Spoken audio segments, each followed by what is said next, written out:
Python की class आज हमारी ये आई थिंक 5वीं क्लास होगी और इसमें हम यहाँ पे डिटेल में कवर करेंगे फंक्शन के बारे में कि फंक्शन क्या होता है। देखिए सी का भी ये टॉपिक रहा है फंक्शन, और वहाँ पे भी जो चीज़ें कंसेप्चुअल चीज़ें थी कि फंक्शन क्या होते हैं, बिल्ट इन फंक्शन क्या होते हैं, यूजर डिफाइंड फंक्शन क्या होते हैं, ऐसे बहुत सारी चीज़ें, वो सारी चीज़ें सी में भी आपने पढ़ी होंगी। और पाइथन में थोड़ा सिंटेक्स का डिफरेंस है, बाकी लगभग चीज़ें वही हैं। तो हम वन बाय वन सारी चीज़ों को यहाँ पे देखते हैं, कॉन्सेप्ट के साथ देखेंगे। क्योंकि अगर आप बुक से जाओगे तो इसमें सबसे पहला आपको जो आर्टिकल मिलता है वो है top down approach of problem solving.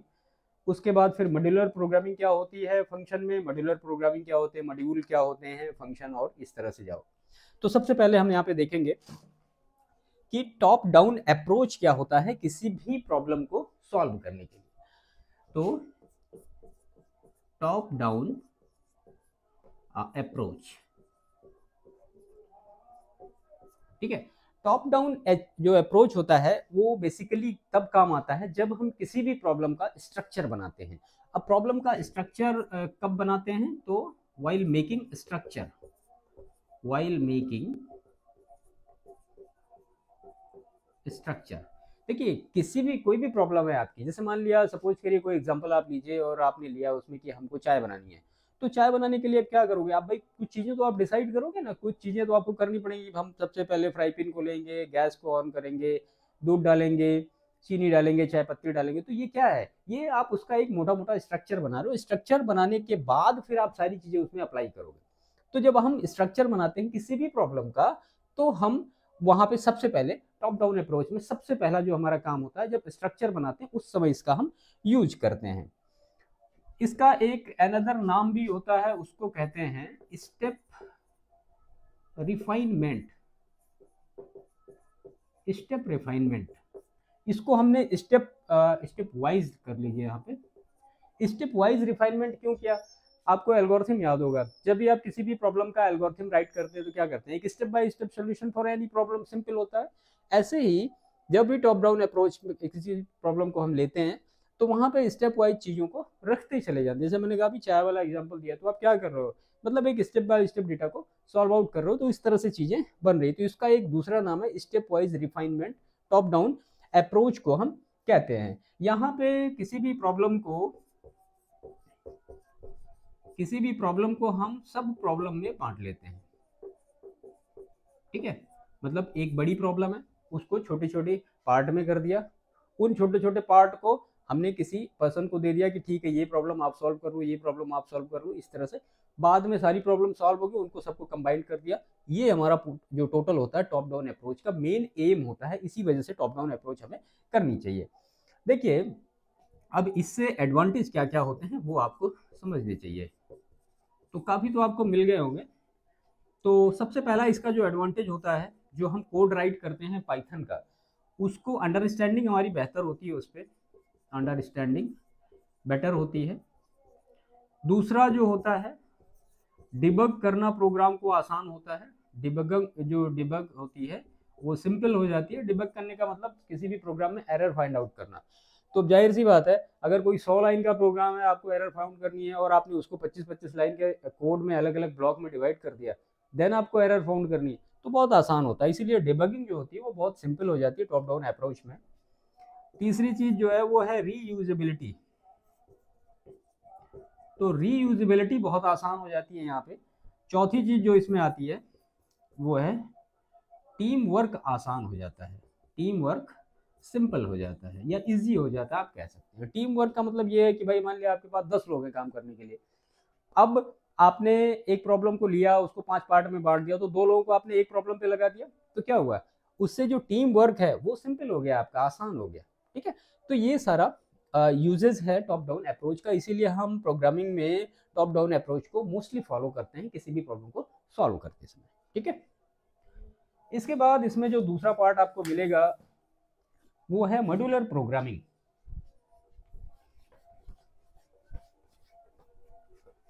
Modular programming क्या होती है, ठीक है। मॉड्यूलर प्रोग्रामिंग, देखिए मॉड्यूलर प्रोग्रामिंग का मतलब सिंपल यही होता है कि आप छोटे छोटे मॉड्यूल में प्रोग्राम को आप बनाओगे, तो चीज़ें आसान होंगी। टॉप डाउन अप्रोच और मॉड्यूलर प्रोग्रामिंग में कोई खास डिफरेंस नहीं होता है, सिंपल डिफरेंस इतना ही होता है कि वो जो अप्रोच है वो पूरे प्रॉब्लम पे सॉल्व होती है, और ये जो मॉड्यूलर प्रोग्रामिंग है ये पर्टिकुलर किसी मॉड्यूल पे अप्लाई करती है, बस इतना ही बेसिक डिफरेंस है। या आप कह सकते हैं मॉड्यूलर प्रोग्रामिंग या modules is a subset of top down approach.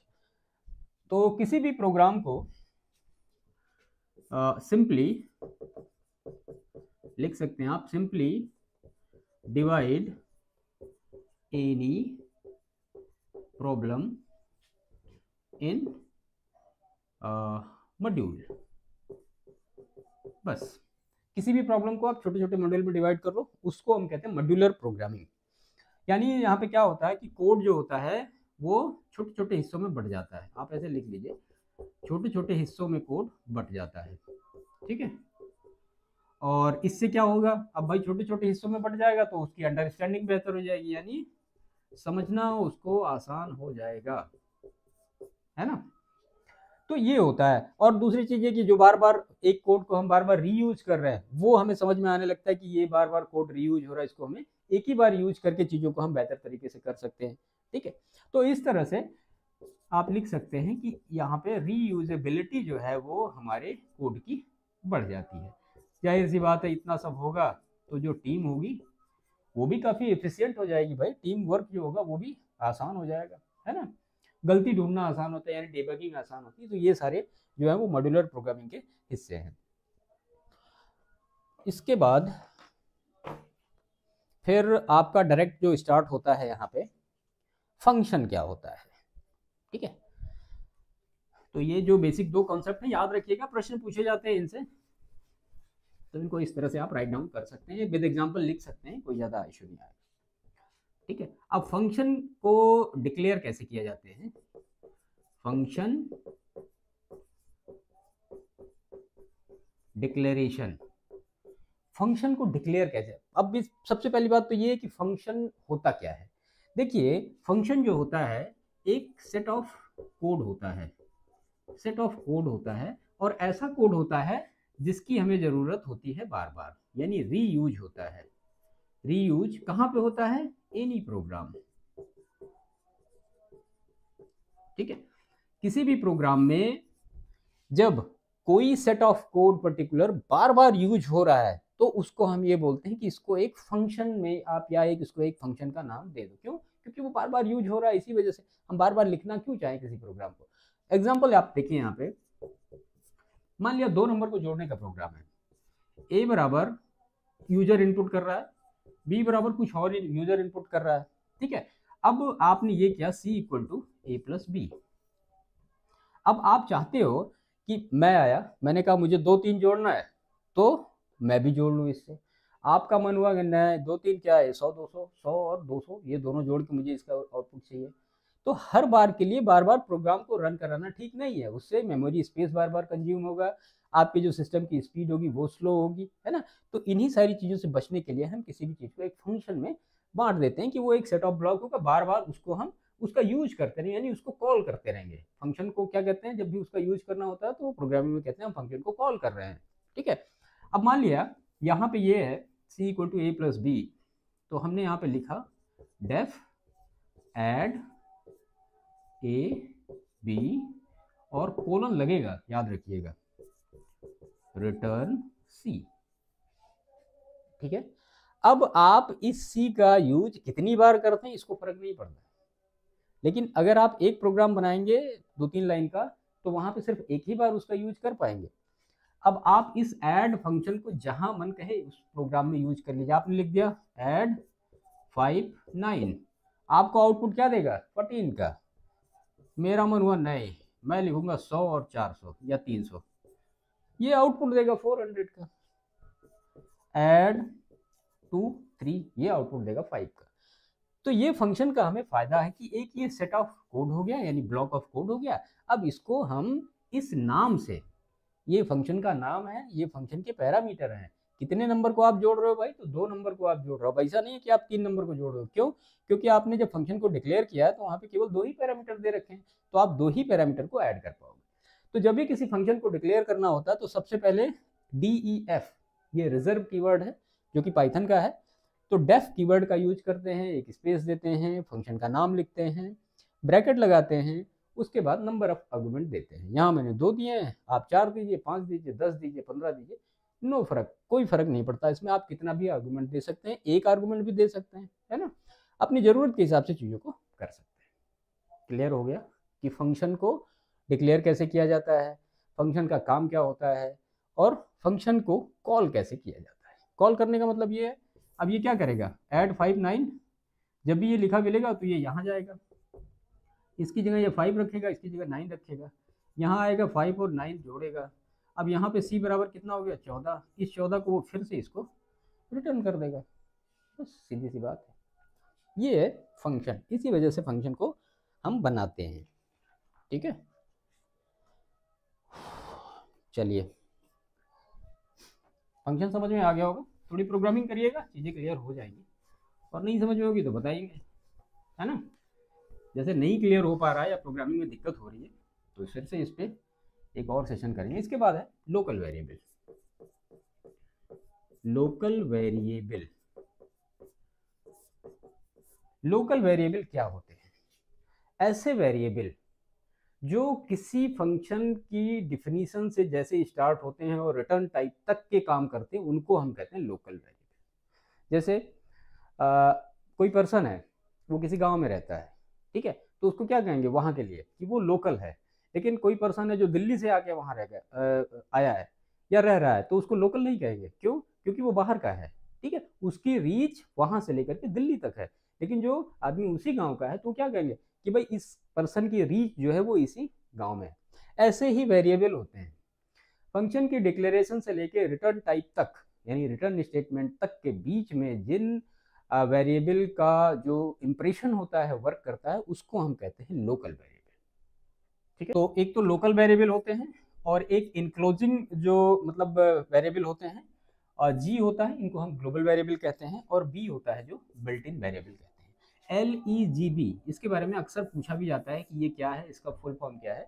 ये एक ऑर्डर होता है जो LEGB रूल के नाम से इसको जाना भी जाता है। चलिए एक एक समझते हैं। देखिए, लोकल का मतलब ये होता है कि ऐसे वेरिएबल का फंक्शन जिसका जो स्कोप है, या आप कहें कि इसकी जो एक्सेसिबिलिटी है, इसकी एक्सेसिबिलिटी कहाँ तक रहेगी, फंक्शन तक ही रहेगी, ओनली फंक्शन तक। आप एक फंक्शन को डिक्लेयर करें, उसको रिटर्न करें, उसकी बीच में जो वेरिएबल की वैल्यू होगी उसको हम कहते हैं लोकल वेरिएबल। एक्सेसिबल सिर्फ फंक्शन के अंदर होगा, उसके बाहर ये नहीं जा पाएगा।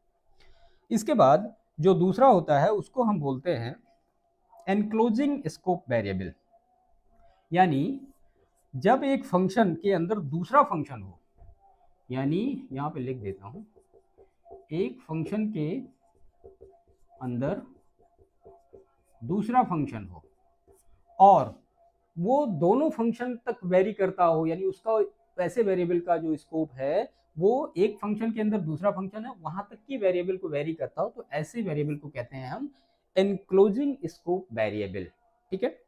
तीसरा जो होता है ग्लोबल। ग्लोबल का मतलब होता है कि ओवरऑल प्रोग्राम, इसका जो स्कोप होता है ये पूरे प्रोग्राम में होता है, इसको कहीं भी एक्सेस किया जा सकता है, ठीक है। इसके बाद होता है बिल्ट इन फंक्शन। सबसे बड़ा स्कोप होता है इसका, सबसे बड़ा स्कोप किसका होता है, बिल्ट इन जो फंक्शन होते हैं या बिल्ट इन स्कोप वाले वेरिएबल होते हैं उनका होता है। ये जैसे मान लिया यहाँ पे मैं लिख दूँ लेंथ नाम का है, तो len नाम का एक जो फंक्शन है ये पूरे प्रोग्राम में कहीं भी यूज होगा। तो ये अक्सर पूछा जाता है इंटरव्यू में कि LEGB रूल क्या होता है, इनके अकॉर्डिंग इनको एक्सेसिबिलिटी जो वेरिएबल की उनकी कैसे कैसे होती है, सबसे ज़्यादा स्कोप किस वेरिएबल का होता है, सेकंड नंबर पे कौन आता है, और सबसे कम वेरिएबल जो ऐसा वेरिएबल जिसका स्कोप सबसे कम समय तक प्रोग्राम में रहता है वो कौन सा होता है। तो ये याद रखिएगा, LEGB यानी local, enclosing, global and built in. इसका फुल फॉर्म लिख लीजिए, मैं लिख देता हूँ। L का मतलब लोकल, E का मतलब इनक्लोजिंग, और G का मतलब होता है ग्लोबल, और B का मतलब होता है बिल्ट इन स्कोप। यहाँ सब में स्कोप जोड़ दीजिएगा, ठीक है। तो ये होता है जो लोकल और सारी चीज़ें हैं। यहाँ पे लोकल के बारे में दिया था तो हमने सारा ही देख लिया। रिटर्न टाइप आपको समझ में आ गया। देखिए ऐसी कोई भी चीज़ जो फंक्शन कॉल करने पे रिटर्न कर रहा है उसी को हम उसको रिटर्न टाइप बोलते हैं। ये बाय डिफ़ॉल्ट होता है, नहीं भी दिया जाता है तब भी ये रिटर्न कुछ ना कुछ करता ही करता है, याद रखिएगा। चलिए,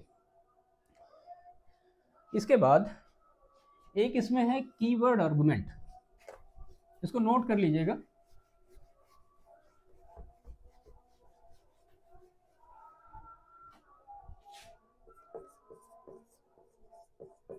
कीवर्ड आर्गुमेंट क्या होते हैं, ठीक है। तो कुछ ऐसे फंक्शन होते हैं, जैसे एक ग्रीट फंक्शन है, ये वेलकमिंग मैसेज के लिए किया जाता है। तो ऐसे जो जितने भी फंक्शन होते हैं उनको कीवर्ड आर्गुमेंट के नाम से जानते हैं। छोटी सी चीज़ है, इसको याद रखिएगा। इसके बाद जो इसमें सबसे इंपॉर्टेंट चीज़ है वो है वेरिएबल आर्गुमेंट पैरामीटर। काफ़ी इंपॉर्टेंट है और कई बार इससे पूछा जाता है। वेरिएबल ARG ऐसे लिखा जाता है, पैरामीटर, ठीक है। चलिए, एक हम एग्जांपल लेते हैं बुक का। आपके यहाँ पे लिखा गया है DEF, यानी एक फंक्शन को हम डिफाइन कर रहे हैं। उस फंक्शन का नाम यहाँ पे दिया गया है एडर लिखा हुआ है, एडर। और यहाँ पे हमने एक वेरिएबल दिया नम और इसके आगे लगा दिया एस्ट्रिक। अभी सारी चीज़ें समझाते हैं।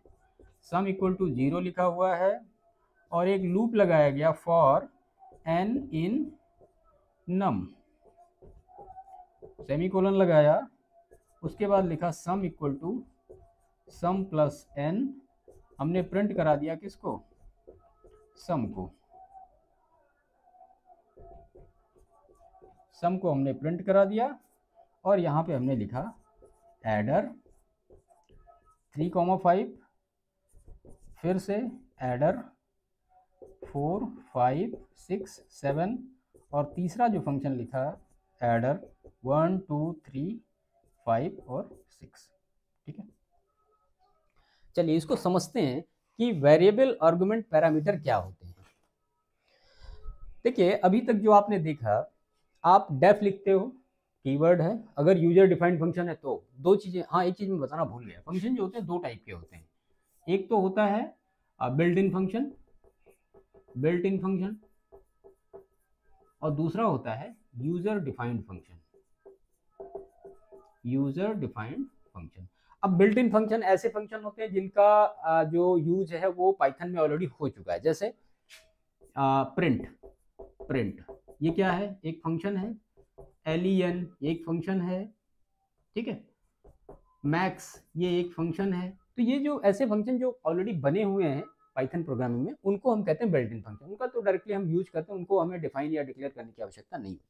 यूजर डिफाइंड फंक्शन, यूजर अपनी सुविधा के अनुसार नए फंक्शन को बना सकता है। और वो कैसे बना सकता है भाई, तो वो DEF लिखेगा, एक स्पेस करेगा, उसके बाद फंक्शन का नाम लिखेगा, ब्रैकेट लगाएगा, नंबर ऑफ पैरामीटर लिख देगा। उसके बाद उसको वो डिफाइन कर देगा और बाद में जब भी उसको जरूरत होगी वो कॉल करता रहेगा और चीजें होती रहेगी। तो यहाँ पे लिखा गया डेफ, स्पेस दिया, फंक्शन का नाम है एडर और यहाँ पे दिया नम, ठीक है। इस एस्ट्रिक को भी भूल जाओ आप। सम इक्वल टू 0 लिखा, एक लूप लगाया for n in num. n कब तक जाएगा, जब तक नम की वैल्यू रहेगी। Sum equal to sum plus n किया, प्रिंट कराया सम को। उसके बाद ये प्रोग्राम खत्म हो गया और फिर से हम इस फंक्शन को कॉल कर रहे हैं एडर 3.5। अब देखिए, यहाँ पे हमने पैरामीटर लिखा नम और यहाँ पे हम पैरामीटर दे रहे हैं 2, ठीक है। तो प्रॉब्लम क्या है कि भाई पैरामीटर आप एक लिख रहे हो, आप कॉल कर रहे हो 2 पैरामीटर के लिए, तो क्या चीजें सही होंगी या नहीं होंगी। वेरिएबल आर्गुमेंट पैरामीटर इन्हीं सारी चीजों के लिए होता है। मान लिया किसी को यहाँ पे, ये देखिए यहाँ पे नीचे 5 आर्गुमेंट दे रहा है, पैरामीटर आपने 1 लिखा है। तो इस तरह से अगर वेरिएबल पैरामीटर आपको करने हैं तो आप क्या करोगे, एडर लिखोगे, फंक्शन का नाम, ब्रैकेट लगाओगे, एक पैरामीटर लिखोगे, उसके आगे लगा दोगे आप एस्ट्रिक, जो मल्टीप्लिकेशन का चिन्ह होता है वो, ठीक है। अब उसके बाद ये आप यहाँ पे आर्गुमेंट इसमें पास करो 3 या 5, तो ये क्या करेगा जानते हैं, इसको एक ये लिस्ट की तरह क्रिएट करेगा, ठीक है। ये नम, अब ये नम 1 हो जाएगा और ये नम 2 हो जाएगा। इस केस में तो एक में वैल्यू चली जाएगी 3, दूसरे में वैल्यू चली जाएगी 5, और बाद में ये क्या करेगा, दोनों को जोड़ेगा, कब तक, 0 और 1 इसकी इंडेक्सिंग होगी, आपने पढ़ा होगा स्ट्रिंग में। एक बार चलेगा 3 को लेकर आएगा, दूसरी बार जाएगा तो 5 को लेकर आएगा, दोनों को जोड़ के ये आउटपुट प्रोवाइड करते हैं। ठीक है, यानी फंक्शन नेम में आपको एक ही पैरामीटर देने से नंबर ऑफ वैल्यू को आप ऐड कर सकते हैं। अगर आप ये नहीं लिखोगे तो यहाँ पे आपको इस फंक्शन को ऐड को कॉल कराने के लिए आपको 5 पैरामीटर यहाँ पे देने पड़ेंगे, तभी जुड़ेगा, नहीं जुड़ेगा ही नहीं। ठीक है, तो इस तरह से आप अगर मान लिया श्योर नहीं है कि कितनी वैल्यू यूजर इनपुट कराना चाहता है, तो ऐसी सिचुएशन में आप वेरिएबल आर्गुमेंट पैरामीटर का यूज कर सकते हैं। ये बहुत ही सिंपल कर देता है प्रोग्राम को बिना कॉम्प्लिकेशन के। ठीक है, अब यहाँ पे ये जाएगा, इस फंक्शन को जैसे ही कॉल करेगा क्या करेगा, एक लिस्ट बनाएगा, 1 लिखेगा, 2 लिखेगा, 3 लिखेगा, 5 लिखेगा और 6 लिखेगा, इंडेक्सिंग करेगा 0 1 2 3 4 की। तो कहाँ तक जाएगा, num 4 n बराबर 0, 0 से लेके 4 तक की वैल्यू को जोड़ता चला जाएगा, बाद में आपको ये आउटपुट प्रोवाइड कर देगा। आप यहाँ 10 वैल्यू लिख दो, इसमें कॉल करा लो, ये 10 को जोड़ के दे देगा। ठीक है, तो वेरिएबल जो आर्गुमेंट पैरामीटर होते हैं वो इन्हीं सारी चीज़ों के लिए होते हैं कि जब हमें जो कॉलर है, जो यूजर है हमारा, उसके पैरामीटर फिक्स नहीं होते हैं, तो फिर हम वेरिएबल पैरामीटर का यूज करते हैं या वेरिएबल आर्गुमेंट पैरामीटर का यूज करते हैं। ठीक है, तो ये हो गया